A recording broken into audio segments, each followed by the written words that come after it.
But just for the purpose of the video, we are not children. No, we're not kids. We are fully grown men. Bearded, we're children. I'm a child. We're fully grown adults. Well, I must look at the size comparison. so what we might just do is just stand up for 1 second, so we can say. This is just my crotch cam. Yeah, but it's fine. They love a bit of crotch cam, Right. because then they'll sit. So then this is us, and then this is Mike. Oh. So what you see now is Mike's crotch. Yeah, is his crotch cam area. It's a nice crotch, it's a big guy. It's a ladder. Hello. You're here again, and if you're here for the first time, where have you been? This is like our You're missing out on stuff. Fourth, fifth video. Why have you not been here before? Missing out. And you see, we keep bringing people for people to see and meet. And it's not just anyone. We didn't just walk into Big R-Us and grab you. We are a gift that keeps on giving, aren't we? Yeah. And all we ask for one thing in return. What do we ask for, Pete? Subscribe. Yeah, please. Please Just subscribe. subscribe. Right, I'm going to be really honest with you at this point. We need a certain amount of subscribers for us to hit an ability to start taking money out at YouTube. There is so much money in YouTube. It's not going in our pockets, it's not buying us new clothes, it's not buying us a fancy car. It's not feeding or me. watches. No, 'cause There's not enough money. I don't think there's enough money in YouTube for that. It's to go to our charities. It's to go to Macmillan Cancer Support, to the Teenage Cancer Trust, to cancer research, to small wards, to hospitals, to all sorts of cancer charities across the UK. And if we can start tapping into some of that money that these people are driving around with the great big cars and the shiny rims. We're talking about rims. A little bit 1960s then. Them cars with them spinners. So yeah, please, we need to get it. So even if you've already subscribed, just give us a share online, that's awesome. Yeah. So we're going to shut up about that now. If you've not noticed, who we've got sat in the middle of us, I want to do a little bit of introduction for him first. Mike has been massively helpful. Not even just like a little bit, and helpful is probably not even the right word. As soon as we started Raising the Titanic, which was the precursor to opening the foundation, so it was our first event, Mike put his body on the line, raised hundreds and hundreds and hundreds of pounds from his clients, from his friends, from his family. His own pocket. From his own pocket, yeah, on top of that. Yeah. Got some awesome stuff made. Coined the phrase, "Do you even live for charity, bro?" Which we've taken, so this is the guy that invented that. I would say dragged, but you didn't. Brought along your brother, who's an incredibly talented photographer.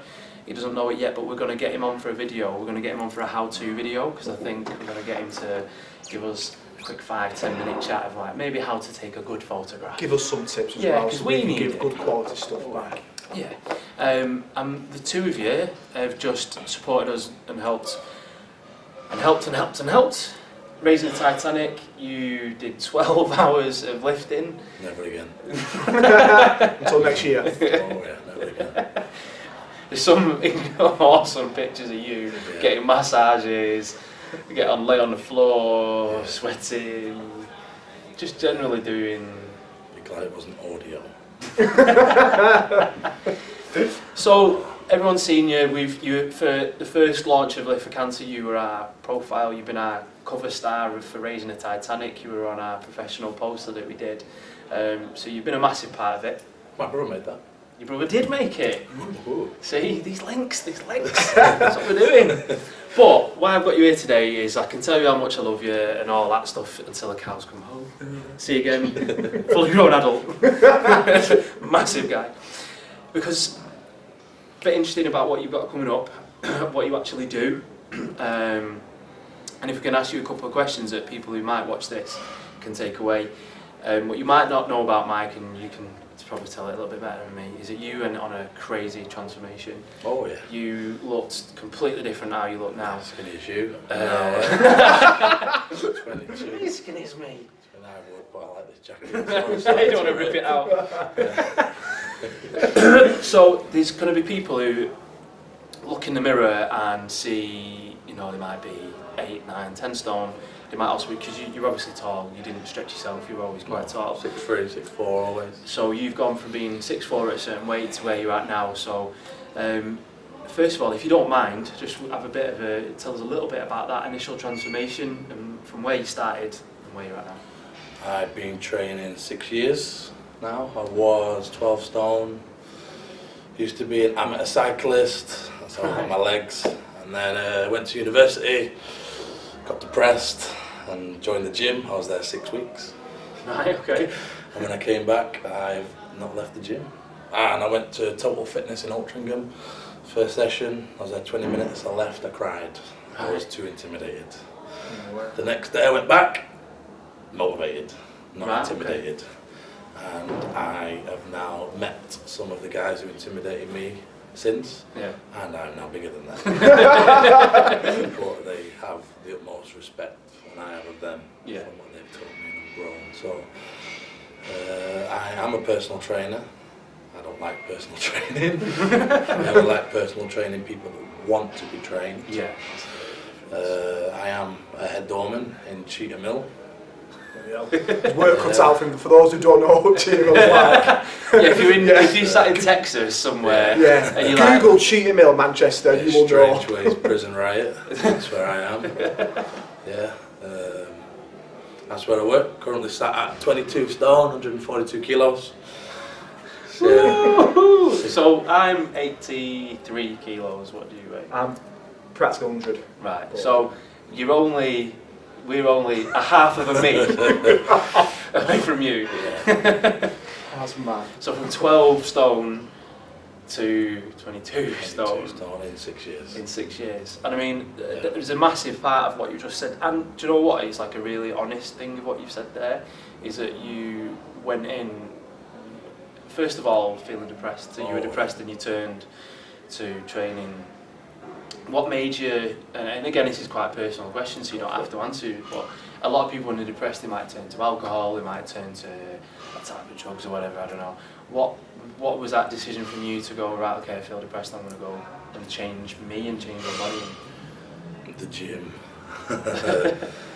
I was skinny in high school, not bullied, I was bullied. Girlfriend when I was 17. Felt like I missed out high school a little bit. I've made up for it. Big time. No, I hate not being confident. And now I'm a self-employed business owner who, he's 22. So it's the complete opposite, and I've never felt better. I've got a beautiful little 3-year-old, beautiful girlfriend, and friends. So, we're nice to him, not just because he's big. We're nice to him because he's actually a really nice guy. So can you swear on this? Yeah, you can swear. I'm not an asshole. People that don't know me I'm intimidating. I'm not. No. That's the persona. Have you noticed that in the 6 years, your transformation, that like people, strangers and people that you've met for the first time, they're different with you? Yeah, did they judge you on that first appearance? Yeah, I'm tall. I always train my hood up. You know, I've got a big scar on my face. I snarl all the time. But no, they don't know me. They just don't. That lens is cracked. No. They don't know me. That's why I hate. Worst thing about being doorman is being judged. Yeah. And when people say, "Oh, I know what you bounce as a lie. I don't drink. I don't smoke. I've never taken drugs." And I hate them. So the confidence thing. If say there's Mike, 17-year-old Mike, watching this. Yeah. And there will be. There's going to be so many people out there in the world that are in the same position that you were in. What I'm trying to think of the best way of wording it is like that. What made you come back on the second day? Because that to me is like the true strength that you came back on that second day. Most people just would have not gone back. I would have just sat at home and not done anything. That's a hard one. I mean, I'm going to jump 5 years into the future when the first day at Olympic gym. Right. And I'm on the cable machine. I'm about 18 stone, doing my push downs, and I see Paul George, and I see Big Graham, And I look at them and I go, they might be bigger than me, they might be stronger than me, but they will not work fucking harder than me. And, you know, I train like an animal. I train through injuries. I train like an idiot. Have you always been that way, even when you're cycling days and all that sort of stuff? Oh, You've yeah. always gone at 100 mile per hour? Yeah. So did it become a challenge then? Did that I'm first day? just stubborn. So that stubbornness Yeah. is what brought you back that second day? But now, training with Paul and Tanya both train me, obviously you both as well. Yeah. They bring the intellect and the knowledge to actually what you are doing whilst you are doing it, which I've grown, say, 4 stone in 2 years with them. And that's forced on a muscle? Yeah, I was a vegetarian for 14 years. No way. Oh, right. See, I didn't know that. She didn't know until I met Paul, and I said, Paul, give me a diet plan. And he said, right, Mike, I want a 7-day food diary. I filled it out, and he said, you don't eat meat, do you? I said, no. And he went, well, that's fucking changing. And, yeah, cried eating my first chicken, and I've never looked back since. And now I only eat chicken and beef, That's fair enough. and that was last year. Normally you hear that transformation the other way around, like meat eaters going to vegetarian, Yeah, yeah. not the other way around. It's not But again, easy. no, that's that stubbornness of saying, Yeah. my goal is to be this. I will do whatever. Yeah, I'm going to do it. Yeah. Which, And I think there's very few people in this world that actually have that. I think Mm. you're born with that. You can't. It's not something you can just develop. no. You know, don't know, there's people who have motivation and drive, but Yeah. to have that almost killer instinct and you've got a goal and you will smash your way through it. And I mean, we've got some footage, so you're going to see, this is obviously like our vlog introduction interview with Big Mike, but on the second linked video that you're going to see my training. So he's not just saying this, and then you're not going to see someone just doing a couple of arm curls, whatever. One, you don't get to look how you look with doing a little bit of messing around training. And secondly, you're going to see it as a treat. We ain't filmed it. We've got some pros filming it, so you're going to see like the grade A quality when you see Mike's training video. This year, correct me if I'm wrong, you started the year with a bit of powerlifting? Yeah, tired and strong, second in my class, 140 kilo plus, first ever comp. Was on the platform with Delroy McQueen, Lawrence Charlet, to name a few. Andy Bolton. Andy Bolton. So you were deadlifting against the man who's pulled 1,000 pounds. I had to stand next to him with my pink socks and pink hair. And Yes. I hit 2 PBs thanks to Tanya George. And what was that? What weight did you get? 265, which is a 15 kilo increase in 6 weeks, and I pressed 172.5, which was a 10 kilo increase. And I mean, in this, just because I know if you're a powerlifter and you're watching and you're going, okay, so this guy, he's like 172 and 265. First of all, try and do it yourself. Yeah. Second of all, this is 6 weeks of powerlifting training. And now, as a powerlifter myself, I train exclusively for strength sports. And I know it takes me around about 12 weeks to go ready for a comp. So not only are you half in that, this is someone who's never done one before, half the normal time, you've walked out and pulled 270 odd kilo. And also at an amazing event as well, Tattooed and Strong. Yeah. This isn't a few people sat in a few chairs watching. It's not in the This gym. is like, honestly, if you get a chance to Google it, put Tattooed and Strong, the atmosphere was phenomenal. And at some point we'll 400 plus put, people in yeah, the, in the and audience. the atmosphere was electric. So that's some going. And not only that, you were repping us. You had the pink on. Oh yeah. You were repping us straight away. Yeah. Seaside Showdown, pink socks. So that's the other thing. So while we touch on the powerlifting bit before we move into what the end of the year success is going to be for you, is next event coming up, Seaside Showdown. Yeah. Max deadlift event. 4th and 5th of June. So you're also going to see a huge lot of Mike on that weekend. One, because he's as big as the camera lens, and two, because you're a massive part of the organisation and running of that on the day and the weekend. You're going to be there. So why, first of all, you did Saturday Strong, then you agreed to lift for 12 hours with us. Why come back and agree to do the next thing that we're doing? Why not, Scott? Why not? No, my bodybuilding prep starts in June, and obviously supporting, and I haven't powerlifted since March. Why not? Yeah. Why not? I would be my biggest and strongest, and now I've got to do it again. I'm using it as a holiday, you know. Bring the missus down for a weekend. I've been convinced to sleep in a tent. Have you got a tent big enough? I suppose. Obviously, yeah, I've got to get a 4-berth for me and my missus. 4-berth for me and my missus can sit outside. Sit outside. And I've also got a client going. She is, I'm sure she won't mind, I won't name names. She's 50, doing her first ever brilliant competition. I mean, we've seen her deadlifting in the gym. She's a beast. And we've seen her attitude and aggression. And at Raising the Titanic. Yeah, she came and did that. And you also had another very impressive client who lifted at Raising the Titanic. If you can tell us a little bit about her. 16, she was the youngest person there. Oh, I watched it, not confident. What did she pull now? She was there for a good hour on the 50 bar, never lifted in her life, 16 years old. Scared shitless. Brought mum and dad, I've trained her for 2 years. She sliced both her hands open, calluses, wrapped up, finished it. Brilliant. You see, I mean, I don't know, you might tell me to shut up, but there seems to be a pattern with everyone you seem to get involved with and their beginning state and then where you're getting them to. And to me, it's like, you know, like you said there, you mentioned 2 people on polar opposites. You've got a woman who's 50, just started lifting. You've got a girl who, when you started training her, was 14, she's 16 now. She's still incredibly young.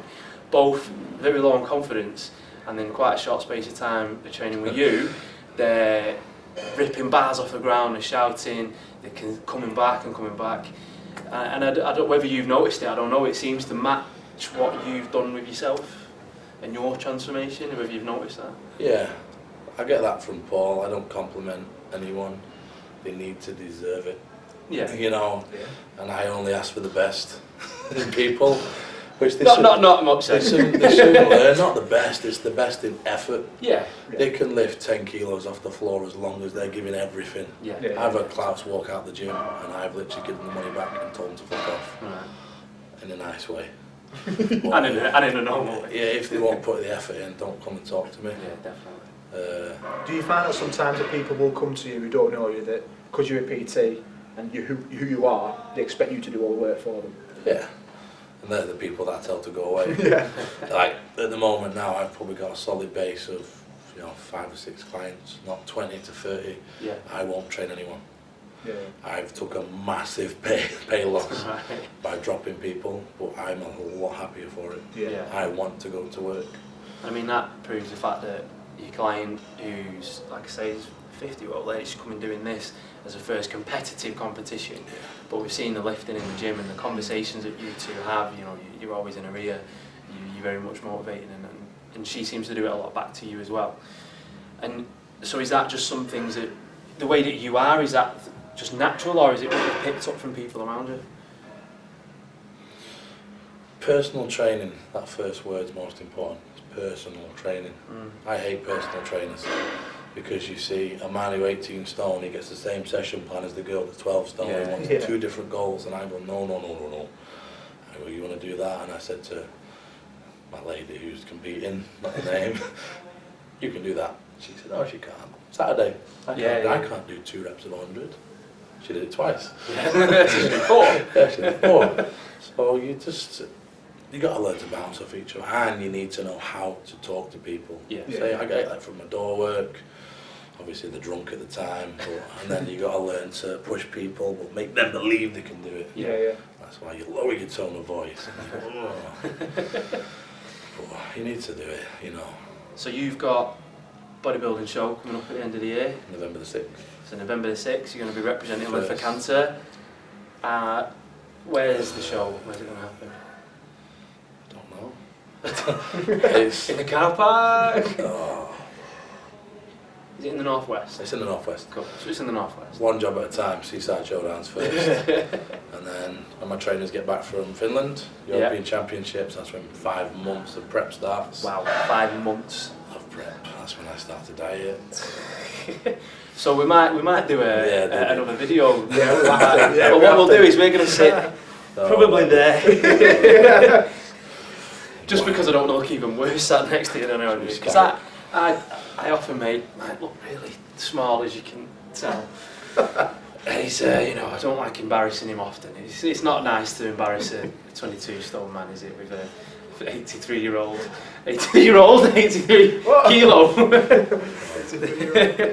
So, just before we let you go, thank you so much for your support. You need to eat. What I wanted to get from you is steal a little bit of a secret. Obviously, people who are watching this, we want them to keep coming back and want them to subscribe and comment.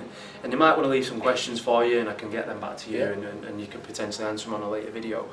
But somebody wants to take that first step into a gym. You've been there yourself. What's the one line advice, be it as a motivational thing, as getting someone ready? What's that one line of advice you'd say to someone when they're waiting to go through that door? Oh, I'm going to swear, I do apologise. You can swear. Go for it. Don't give a fuck what anyone else says. And that's it. Walk in the gym, do treadmill, 5 minutes, not bothered. Yeah. I curl, 2 kilos? I've seen you do them. Don't give a shit. The plastic weights made out of sand, who gives a shit? Weight will come. Miles will come. Yeah. The weight will come. I'm still learning to not give a shit what anyone else thinks. Yeah.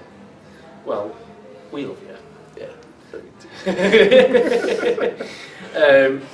We ask everyone, how do they say it comes on the show? How bad's that? It's not a show. No, I like that, sure. I'm going to say it. At TV. first I was getting a little bit like, yeah, that's the next thing, Little Cancer TV. Well, this is our YouTube channel, this is what we're trying to do. Everybody that comes and talks to us, we talk about a highlight of the week. Now, we've been hitting our TV highlight of the week for quite a while now. I don't watch TV. So, I thought we'd change it up with you, seeing as you're a lot bigger than us. Okay. Nothing to do with you being bigger, just we wanted to change it up, and I wanted to tell everybody about my highlight in this little thing. Go on. So, but you're going to start first. No, I'll start first. Go on.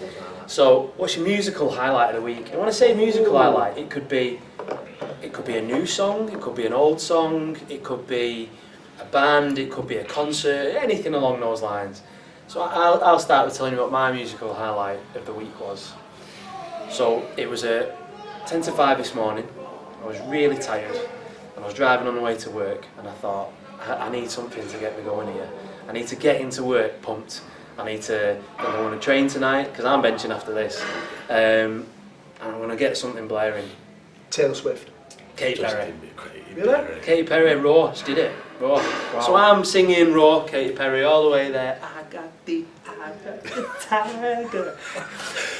Sat at the side of me, full family in the car, laughing their head off. I don't know where they were going, dropping the kids off before they were going to school or whatever. Car seat, baby laughing, front man laughing, woman laughing, everybody laughing. Yeah. So, I instantly stopped because I was embarrassed. Waited a little bit slower at the lights for them to drive off. You pause it? Paused it. Yeah. Right back up again. Love it. So that's my musical highlight of the week. What about you, Big Mike? I trained my brother yesterday. Okay. Paul and Tanya are not at the gym, and I hope they've switched off the video by now. 50 Cent's The Massacre was big on Spotify. Paul does not like swearing. I thought I'll listen to his feelings. The unexplicit version was picked. It's just the background. It is not very motivating. It's the funniest thing. It's you're just filling in the gaps. It's seriously Spotify 50 Cent Massacre unexplicit version. Yeah, every other word, can't say it. whole choruses, just gone. So is it just gone off? No, it's just kind of super swearing. Can't say bad words. Yeah. Oh, I'm sticking that on. So what about you, Peter? Peter the Wombat. What have I been listening to? I go like sort of old school now and again, like a bit of indie. I won the first Arctic Monkey album this week. Nice. I go through stages. Okay. Bit of rock, bit of hip hop. I thought you bit came of in old with like a school. Sheffield accent today. Yeah, that's what it were. So yeah, that's what it's been for me. Bit of the old Arctic Monkeys. So I think the link of the video is going to have to be 50 Cent The Massacre. Yeah. Oh, yeah. Edited, Edited non-explicit version. We'll try and find the one that's got the most, well, we pretty much all got swearing, but the one with the most, just for the novelty value. If somebody wanted to find you, where you might want to be found on social media, obviously, you work, you've got a thing in your life, so your Facebook and stuff like that, you've got your own thing. Je suis hench. Instagram.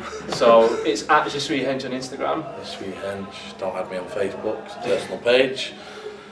get through to me through you guys. But yeah, at Just Henge, you'll be tracking my progress. If somebody wanted to get some advice from you or wanted to £20 now. have a little bit, have a little bit of a conversation maybe about having some training from you and stuff like that, can they get hold of you? Instagram, Facebook. Yeah, Facebook. I'm Massively Addison. If you didn't hear that, Google translate massive in Polish and then search my last name, Addison. He was inspired by me, obviously. I was inspired by, I don't like random people adding me from drunk in nightclubs, and it's just stuck. It's been 3-4 years. No, that's cool, man. I'm not changing it back. So who's this Polish guy adding me now? That's me. Chat to me. But thank you so much. You've stayed on after training. I know you've not ate. You need to eat. But thank you so much for everything you've done up to us now, everything that we've got going on in the future, and for having a chat with us. Boy. Oh, my hand! I'm joking. Signing out. You stay classy, YouTube. subscribe. Thanks, big man.